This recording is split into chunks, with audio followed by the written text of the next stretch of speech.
Téléportons-nous au Moyen-Âge maintenant pour étudier la situation.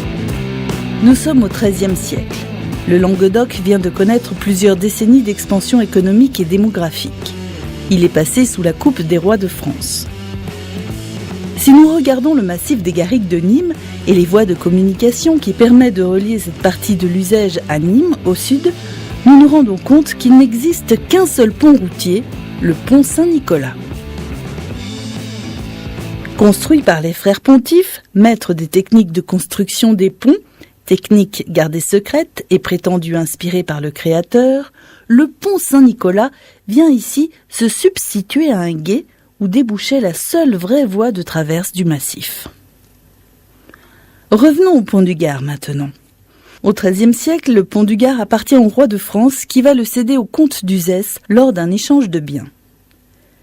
Il s'agit pour le roi de mettre la main sur les salins.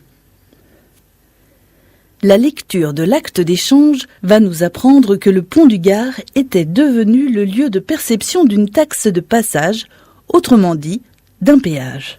Péage portant sur les biens et les personnes traversant la rivière.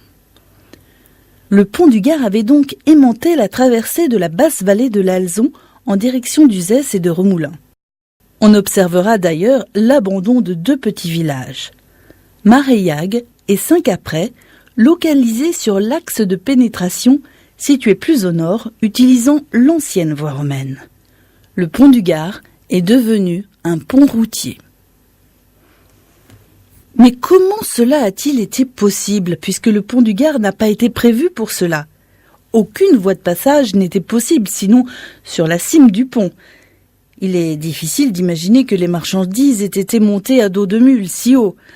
Non pas parce que cela était impossible, et certains itinéraires offraient des difficultés plus rudes encore, mais tout simplement parce qu'il y avait d'autres moyens pour traverser la rivière, et notamment le gué en aval, face à la carrière de l'Estelle, et le bac à traille, situé à la hauteur de Cernac, puis, plus tard, à la hauteur de Remoulins.